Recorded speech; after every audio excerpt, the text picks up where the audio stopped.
Welcome to Overcaffeinated and Out of Effs, the podcast for burned out, career-minded moms who are ready to stop pretending everything's fine and feel like themselves again.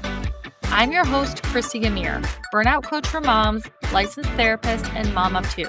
And I'm here to help you reclaim your energy, your identity, and your peace of mind. Whether you're lying awake thinking about the 87 things you didn't get done, or silently resenting the people you love most, this is your space to feel seen, supported, and not so alone. So grab your coffee, hot, cold, or day old, and let's get into it.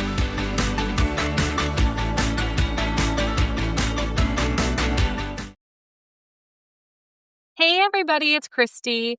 Welcome to Overcaffeinated and Out of Effs. In today's episode, I'd like to welcome our guest, Adam Koren. Adam helps people who don't like dealing with their money.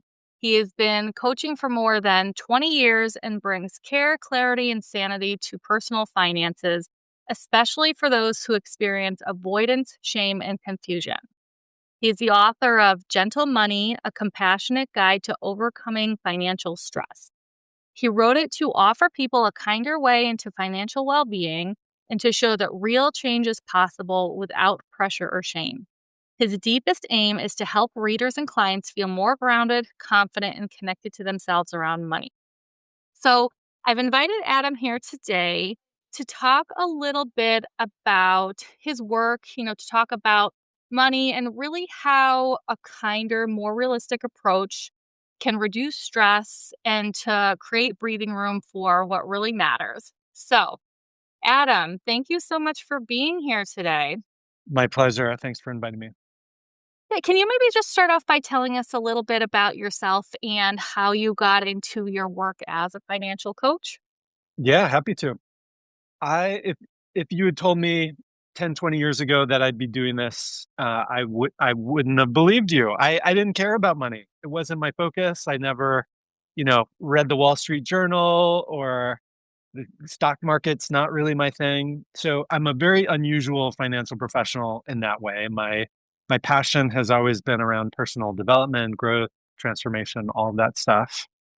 And what I discovered is that this happens to be an area where people really suffer, clearly, and where my particular blend of skills can really make a difference, where I love going deep with people. I love my backgrounds in counseling as well as coaching.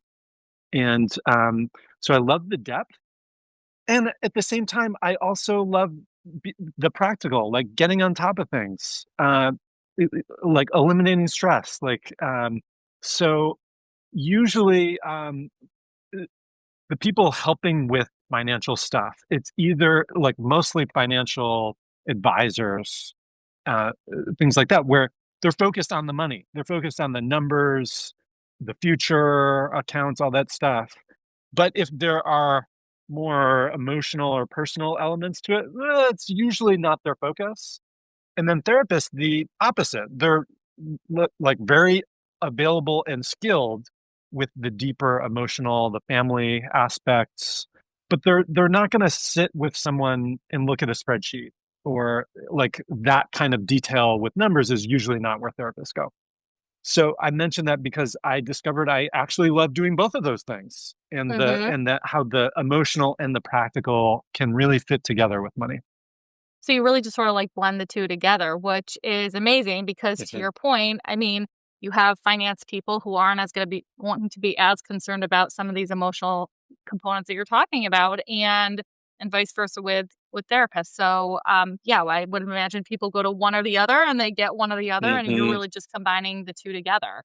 Well, and you had talked about, eliminating or reducing stress, which, that's why we're here, because the people who are listening are stressed, or if they're not to the point of burnout already, working moms. And so I'm curious, what patterns do you notice specifically among any working moms that you work with when it comes to money stress, avoidance, those kinds of things? Yeah.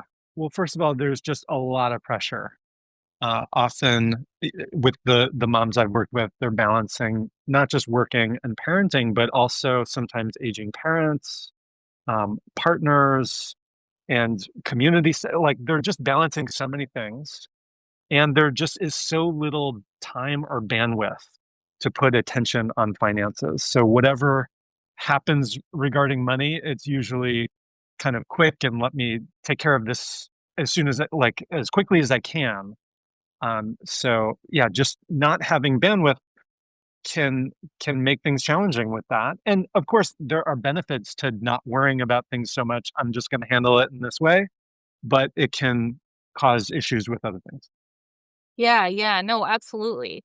Well, and so when you talk about it can cause issues with other things, well, Mhm. for starters, I guess I'm curious if you can elaborate on that a little bit more. Like, what are some of the specific challenges and problems that you are seeing, with this population of women? Yeah.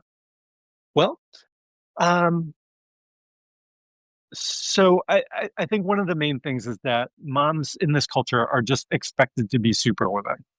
Mhm. They're Mhm. expected to handle everything. And so, and when there's any kind of burnout, that Mhm. can just make everything harder, where Mhm. motivation is more challenging, but bills still need to be paid. So that can really be hard. Mhm. Well, yeah, no, absolutely. And I'm also thinking about, so many of, the women who are listening, they're smart, they're capable, Mhm. yet they still struggle with this. And a lot of them, they maybe feel shame or they feel self-judgment around money. And I'm curious like why you think that might be. Like what do you think is the case around that? Yeah. Yeah, it's true. A lot of shame, a lot of self judgment.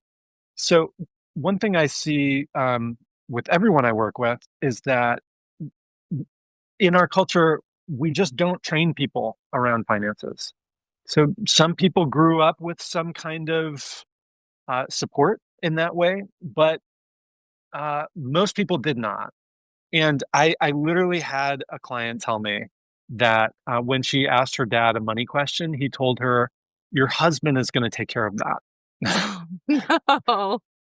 So Oh. I think that's more that's not that common anymore, but it kind of there's still uh, many women I've seen still carry some version of that, some version of I this isn't my realm really, and yet often they find that they have to handle things, and we all need to deal with finances in some ways.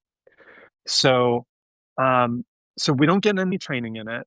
And I just think the cultural expectation. Oh, the other thing is that just about everyone I talk with about finances says some version of to themselves, I should know what I'm doing with my finances. I'm an adult. Mm. Mhm. But if you stop, so first of all, if you're listening, ask yourself, do I think I should know what I'm doing with my finances because I'm an adult? I Mhm. find just about everyone thinks that. Mhm. And then you can ask yourself, why do I have that expectation? Mhm. Like because we don't get training and we don't talk about it culturally, I think that's so crazy that we all have that expectation that we should know what we're doing because we didn't get trained. But anyway, I think that's where a lot of the shame and self-judgment can come from. We think we should know what we're doing, and we don't.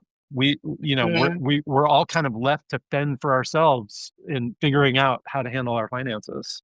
Well, and to your point, we're all sort of taught certain things, maybe not around money specifically, but as we're growing up, as we're moving through our lives, we are given certain messages. We start to create certain expectations around money, around what we should be able to do, what we shouldn't be able to do, those sorts of things. And to your point, like, why, if you've never been taught it before, why would you automatically know that? There's not like a switch that just magically flips and suddenly you just know all these things because you're an adult, right? If you haven't learned Mhm. them, you know, why would you be expected to know some of those things? I'm curious, so like what are some of the um what are some of the myths, like, or what are some of the biggest myths or, around money that maybe moms have learned that they need to unlearn? Oh, I love that question. Yeah. Um, I think the main one is that it's complicated. Mhm. Um, it it it's not that complicated. Stuff related to investing and retirement can be, and I think some of it is unnecessarily complicated, but when it comes to personal finances like spending, budgeting, debt, saving, all of that stuff, it's really pretty straightforward. It does take a little bit more time and attention than most people pay to it to really kind of get it handled, to really know what's going on. And I think that's why there can be a little bit of a sense of vagueness and mystery and confusion and fog about it. Is because it does take to really be on top of it. It takes a little bit of time and attention, but I think not as much as most people think it will. Okay. Well, and so with that being said, I mean, I would imagine that time is one of the challenges, that a lot of Yeah, busy moms face, yeah, but you're also saying that maybe it's not going to take as much time as maybe they would expect. Are there yeah. other challenges that you see with them? Like, what would you say are some of the biggest challenges that busy moms do face when it comes to this, when it comes to getting a better handle on their finances? hmm Like, what are some of the challenges? Yeah. Was that the question? Yeah. hmm Okay. Um, yeah, I mean, just making the time is one. And another is sometimes conversations with partners can be really challenging, can be stressful. Um, it can, it can bring up the differences in kind of money blueprints or, um,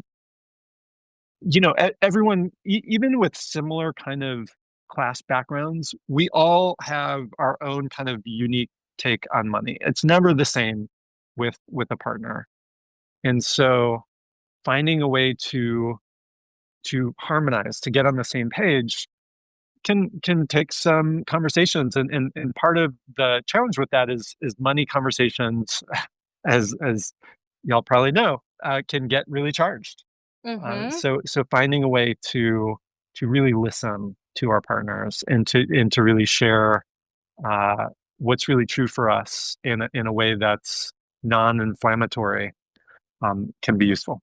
Yeah, no, absolutely. Well, and I'm also curious, I mean, to your point, the conversations around money can be very charged. It can Yeah, they can be very difficult. yeah. Um, Listening, I think is such an important point that you made because I think a lot of times when we talk about communication, people automatically think about what am I going to say? How am I going to say it? And those are all important, but there's another piece of it too that we also need to be open to and really hearing what the other person is saying. You talked about some of the challenges that, partners can face when they are trying to have these conversations.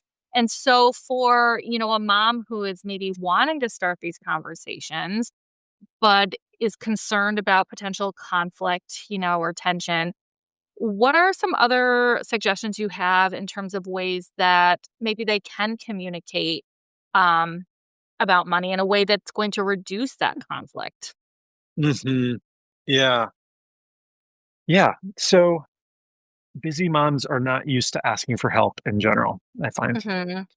And there's a particular kind of asking for help that almost automatically elicits positive support, and it's not easy, but it's contacting our vulnerability and our humility, and when that's really there, as opposed to some version of like, I need help, and you really should have already provided it, Mhm. or some version of should, or like you should really be doing this thing for me. That is more likely to elicit some kind of defensiveness or pushback. Mhm. But if it's true humility and I'm Mhm. at my wit's end and I really need you to step up here, it's more likely to bring forth your partner's best. Well, and also when you talk about coming into a conversation saying, "You should have done this for me," the word "should," I mean, Yes. that's such a charged word in itself because it implies some sort of an expectation, and I think one of the things about money is that, to your point, people have different ideas about it. People manage it differently. People have different ideas of ways that they wanna manage it, and so coming into a conversation with this idea of, "This is what you should be doing," rather Mhm. than this awareness that maybe there is more than one way and then that could Mhm. work, and so maybe just sort of coming into the conversation with more open-mindedness, you talk about humility, just sort of, again, being willing to have more of a collaboration than I need you to be the one to do things differently kind of thing. Right. And I wanted to add that one of the things that we can ask for from that kind of vulnerable place is a conversation about it. It's not necessarily just, "Can you do this for me?" But, Mhm. "Hey, can we talk about this? Can we talk about, summer camp, and how we're gonna pay for that?" For example. Mhm. Um, those like, to set up well a challenging conversation, can really pave the way for that going well. Well, and, the way that you even just said that, what I'm hearing is, getting them on board, getting their buy-in to even having the conversation to begin with, right? So again, instead of just saying like, "We need to talk about this," "Can Yeah, we talk about this?" So they're agreeing to it, right. so they're coming into it with this mindset of, "Yes, we can, and we're going to talk about this." This Yeah, difficult yeah. topic. I love that. Just the difference between "We need to talk about this" and "Can we talk about this?" Yeah, that feels actually pretty significant. Yeah, It yeah. sets it up differently. Yeah. Yeah, no, absolutely. Well, and one of the things that I think is just really important to keep in mind I mean, I say this a lot, but I imagine it applies here too, is just paying attention to language. Words are powerful, Mhm. words are important. Sometimes just making that one shift, can really make a difference in terms of how the message is communicated. So, I wanted to ask you a little bit about, your book. So you've written this book. It's called Gentle Money. Can you talk about that a little bit and what does a gentle approach look like in practice? Mhm. Yeah, thanks for asking. Um, I've been on a lot of podcasts in the past, but this is the first since the book came out. Mhm. So I'm excited to talk about it and have it finally be available after years of working on it. So yeah, what does a gentle approach look like? So what a lot of it is about changing kind of the scripts, the things that we tell ourselves about money. Like you asked about shame and self judgment. So the more we can unwind some of that and come to just accept where we're at makes a huge difference. And some of that is thinking critically about our culture's messages about money. And one of the things I talk about in the book is the double messages that are all over our culture around money, such as um, you should be responsible. You should you should know what you're doing. You shouldn't have any debt. All of those things. But on the other hand, here's a credit card. Tip your server 25%. Like you're not coming to that weekend getaway. Like why not? Like Mhm. there's pressure on both sides to be responsible and be fun. And that can be crazy making to feel like we're failing on either or both. Mhm. So that's one thing. Um yeah, another is like I was saying that there's no reason we should already know what we're doing. And I get that it's hard to be gentle with ourselves around money when we're stressed out about it and we're burnt out. But when if we find a way to talk to ourselves with gentleness, with acceptance for where we are and where our money is, everything becomes easier to face. And it's just harder when we're hard on ourselves, when we're coming from the place of like, I can't believe all this debt I have, or whatever it is. Um, it just it makes it harder to deal with. It actually lowers our bandwidth and our capacity to bring creativity, to bring solutions, to ask for help. The more we have that kind of shoulding voice, the harder it is. So by being gentle, it's not just that it feels better. It actually makes us more equipped to handle our challenges. Well, and you talk about, taking this kinder, more realistic approach to money as a Mhm. way of, reducing stress. And so when you talk about, this more realistic approach, you're really what you're saying is to be honest with yourself about where you're at and work towards this place of acceptance, if I'm understanding that right. Mhm. Yeah. So stress comes from uncertainty. And some of that uncertainty is just life. If your kid is sick, it's like, Mhm. you can do some things about that, but your kid is just going to be sick for however long they're sick. If your parent is aging or struggling in some way, again, there are some things you can do, but then there are other things that you just can't do about that. But with money, there are there are quite a few things that we can do about it. And so if you really don't have the bandwidth for it, like no problem, like just do your best and handle things as needed. And there are times in life when we just have to deal with our finances. It's not Mhm. optional. It Mhm. For whatever reason it comes up to like I gotta handle this now. And Mhm. and when that's the case, there are definitely things you can do to get a handle on it, like figuring out how much you tend to spend monthly, Mhm. figuring out if you've got a few different big purchases coming up, like figuring out roughly what those amounts are and how and when you're going to pay for it. That takes a Mhm. little bit of like figuring out and writing down and perhaps talking with a partner or family. But these are things that through a little work can bring some of the uncertainty down to a more manageable level. Well, and one of the other things I'm wondering about, you had talked before about these conflicting messages that we get in society, Yeah. right? So be responsible and here's a credit card, come on this trip, all of those sorts of things. And I'm wondering what your thoughts are. I'm wondering if a lot of people struggle with this idea that it is okay to say no when it comes to Mhm. spending money. Saying no to that vacation, saying no to that whatever the thing might be, in an effort to, I don't know, to keep up, in an effort to provide their kids with the lives that, again, I think they should provide for them, all of those sorts of things. I don't know. What are your thoughts about that? I love that you brought that up.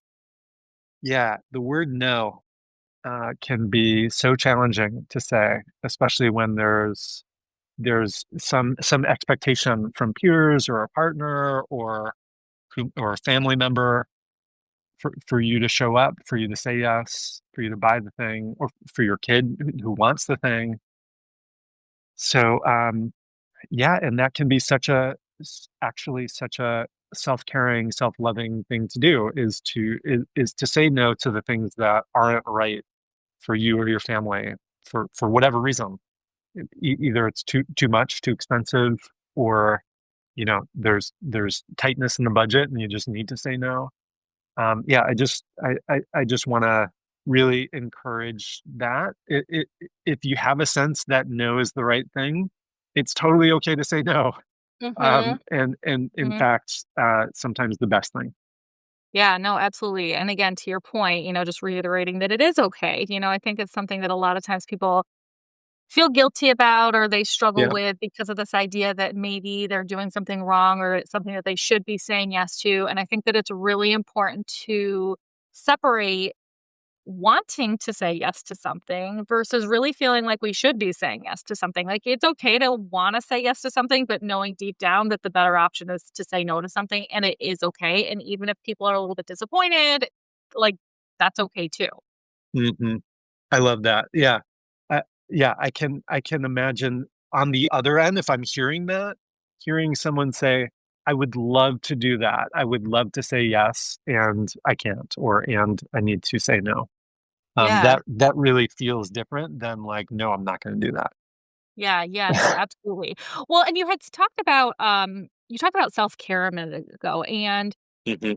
there are lots of different kinds of self-care, and if we're talking about financial self-care specifically, you mentioned, saying no is one form of self-care. I'm wondering if you can talk a little bit about more about that. Like, how would you describe financial self-care? What does that look like? How can people really take care of themselves in that way? Yeah.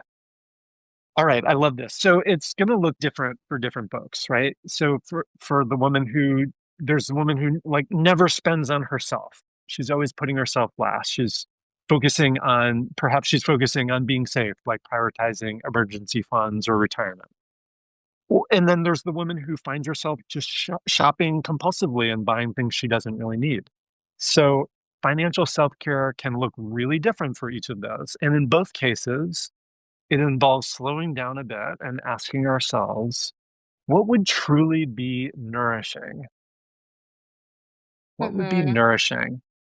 And Mhm. by the way, with that, when finances are tight, I find that often people go first to cutting back on food. Mhm. And what Interesting. I see over and over again as I've had those conversations with clients is that it's generally not the best thing. Sometimes it needs to happen. Sometimes someone's spending a ton of money on DoorDash and they really want to cut back on that. Sure. But especially in terms of groceries, and sometimes in terms of restaurants, especially when that is a place where someone really does feel nourished, like it's not just a matter of convenience. So I just wanted to mention that is because it's often the first place people go to cut. And especially in terms of groceries, the amount that we can realistically cut from our budget is really not that much. It's Mhm. usually 1 or 2 or $300 a month. It's not gonna Mhm. make a huge difference, but it's gonna actually, uh, often feel constricting and Mm. restrictive and really affects your quality of life. So, for lots of reasons, and food is just such a primary place we get nourished. Mhm. For lots of reasons, I would look elsewhere for things that if someone's in a place where they need to cut back, um, Mhm. look elsewhere first if at all possible. Well, and when I'm thinking as I'm listening to you talk, I'm thinking about, times when I have personally tried to cut back on my grocery bill, Yeah, because it can yeah, get yeah. add up very quickly. And, one of the things we're Mhm, talking about is how finances are tied to levels of stress. And I know for me personally, when I am thinking about ways to cut back on my grocery bill, a lot of times it involves going to multiple stores rather than going to, just the one store that I like to go to, doing mhm, all of these things, which can be effective in maybe saving some money, but it also adds more time. It adds more stress, at least for me personally. And a lot of times it mhm. just doesn't stick because at the end of the day, I'm trying to take stress off my plate, not add Yeah, more to it.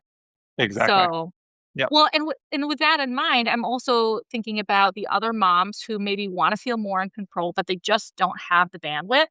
And so I'm curious, like, if you have any suggestions of systems or tools that actually do make things easier for them. Yeah, okay. Yeah, so, my favorite tool these days is called Monarch Money. So Monarch is an app that helps you just really get a handle on your finances. Mhm, The way it works is I don't work for them or get any cut from it. It's just this is what I use and what I recommend, and I find to be helpful.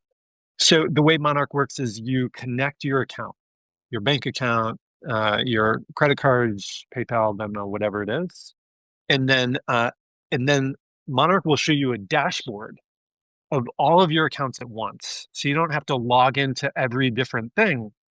You can just go to Monarch and see all of your accounts at once. That can be super useful.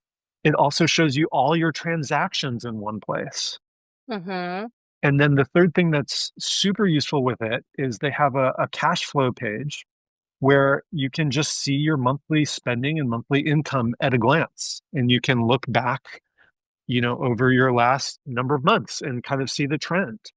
mhm, And so I've seen so many times going to that cash flow page with client, and that can be a real light bulb moment of like, oh, that's why I'm so stressed out. It's like Mm. I keep spending a little bit more than my income, for just as an example, or like that page. I've just seen so many big insights, and like, oh, I just need to do this.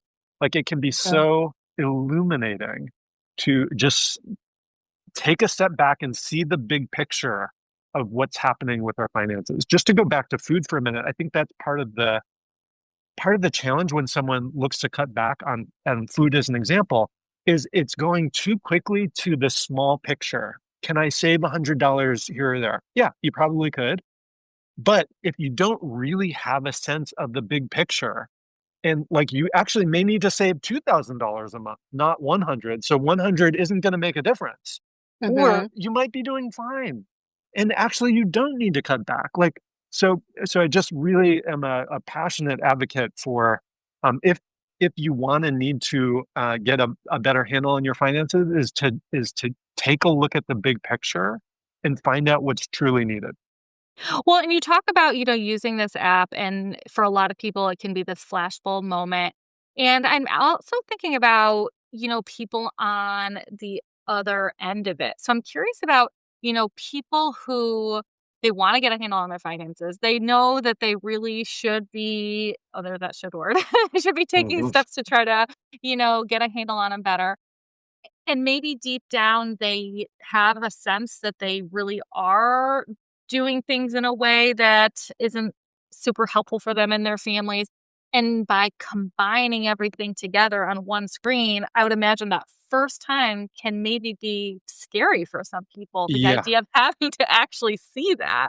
And maybe there's yeah, some avoidance there. So I'm curious, like, what you might say to somebody who comes to you with that. yeah. Yeah, I'm really glad you said that. It can be it can be a sobering moment also, and it can be disturbing. Disturbing is maybe a little strong, but um, every time, while it can be painful and uncomfortable, every time um, I do this with a client, they always are grateful afterwards that they looked. Mhm. It's always better to know what we're dealing with Mhm. than the worry and the vague sense of like, I know this isn't quite working, but I'm not sure exactly what. So even if it's difficult and sobering, it's worth it. The other thing I would recommend is to do it with someone, Mhm. especially if you know that you're likely to get some bad news, or it might be hard for you to have some moral support, either to have a friend with you, either in person or on the phone, or a partner or family member that you feel supported by, or a financial professional. Like, you don't have to do this alone.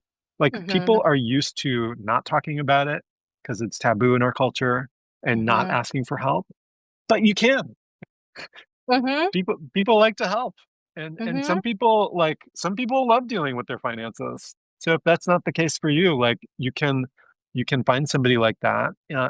As long as it's someone who you can expect they're not going to judge you, that someone you feel safe with is who I'd Mhm. recommend. Well, and I would also imagine, a lot of people by the time they are reaching out to you are maybe in a position where they're struggling and they're wanting a change and they're wanting some help and support. And so, although that avoidance, the idea of Mhm. pushing past that avoidance might feel scary, it might also be necessary, because if nothing changes, then nothing changes. Right. Mhm. Right. Mhm. Yeah. I mean, we can avoid things. Like, avoidance is not a bad thing. Mhm. It's like, often there's just no bandwidth to face it. But like I was saying, like, sometimes we gotta. Sometimes Yeah. we hit a point where we just can't keep avoiding it, and we have to face it in some way. And sometimes that's life kind of smacking us in the face of like, wake up. And when it comes to that time, you can have help. Like Yeah. in the shame that we talked about earlier. Mhm. Shame, shame and isolation go together. So when we bring things to the light of day, when we just look at what are the actual numbers here, and we can bring that spirit of acceptance and okay, let's deal with this. Like that's not a realm that shame lives. Yeah, no, absolutely. So then for people who are wanting to, to feel more grounded, but they're not wanting to add more to their plates, are you able to suggest some like simple, like low effort financial habits that these moms could use for that? Yeah, great question. Um, I have a few ideas. One is identifying your money feelings. It doesn't take any time. Just I'm like, and that can bring a little bit of control. I'm feeling stressed. I'm feeling worried. I'm feeling sad that I can't offer this thing to my kid. Just identifying the feelings and letting that be simple is helpful. A second thing is celebrating micro wins. Hmm. Doesn't take any time, but can really boost our self-esteem. And this is a place where we can really use some self-esteem sometimes. Is and a micro win can just be something like looking at your bank balance. Like Okay. that can take courage. And Yeah, then absolutely. and then the third thing is asking for help. Yeah. Doesn't really take Okay. much time, but can make a huge difference. Yeah. Yeah. No, absolutely. Well, and then I guess, one other thing, before we kind of start to wrap up in a few minutes, like one other thing that I'm thinking about and that I'm wondering about are, for so many moms, well, for so many people, but obviously, we're thinking about our moms here, their finances can be really challenging because of some of the very specific things that we have to deal with, like daycare, for example, right? Like the Mhm. huge cost that a lot of working moms have to invest in. And as a result, maybe they're not able to put aside as much into, say, their retirement or whatnot that they might like to, college savings, whatever it is. And so I'm wondering, what would you say to the mom who feels like maybe she should be further along financially at the Yeah. stage of life that she's in, and maybe she's not? Yeah. Yeah. Okay. So the government used to do more for this. Companies used to do more for setting people up in terms of pensions and that kind of thing. And that's all shifted to us in the last few decades. It's all on us.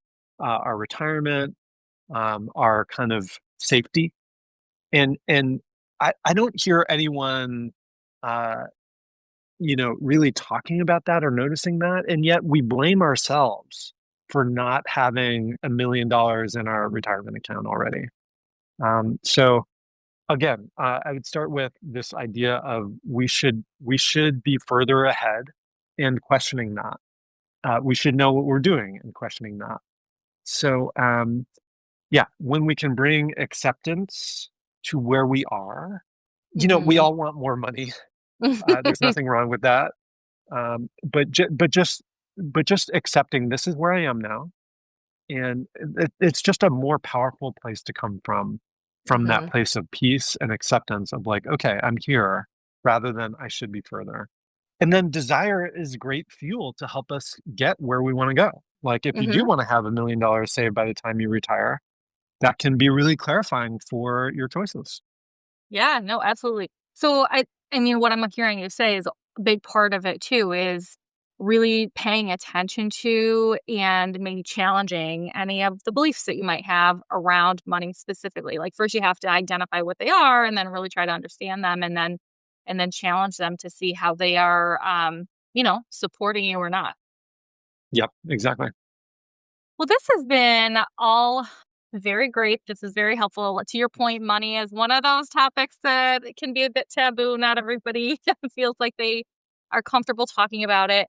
Um, and so this has just really been great. And I'm wondering, where can listeners go to learn more about you, learn more about your book, learn more about your work, all of that? Yeah, thanks. Well, first of all, my book just came out. It's called Gentle Money. You can find it on Amazon. You can look it up at gentlemoneybook.com or my website, which is adamkoren.com.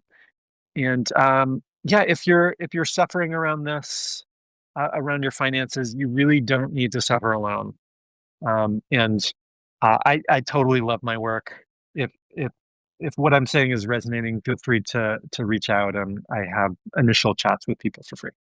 Okay, great. And I will make sure that I include all of that information in the show notes for anybody who is interested in learning more about you and the work that you do. Um, so before we wrap up for today, if you could leave the listeners with Mhm. one final message, one final piece of advice when it comes to money and burnout, what would it be? Yeah, if you're burned out, it makes sense. Um, it's not your fault. Our culture really sets us up very poorly to succeed with our finances. Our culture sets us up to be stressed, to be overstretched, to not have community. So if you're struggling with some of those things, it's not all on you. It's not your fault. And there's a lot you can do. There's a lot you can do to rally the kind of resources, support, community, help, partnership that you want and need. And that will really truly serve you and your family. And it's worth getting that support when you need it. Okay, great. I love that. Thank you so much. And thank you again so much for being here. I imagine you are probably very busy, just like Mhm. everybody else. And I really do appreciate you taking the time out of your day to come talk to me. And then, as always, for the moms who are listening, if any of this resonates, if you found any of these things that we talked about today to be helpful, to be valuable, please feel free to look Adam up. Please share this podcast with any other moms that could maybe use some additional support because, again, we're all in this together.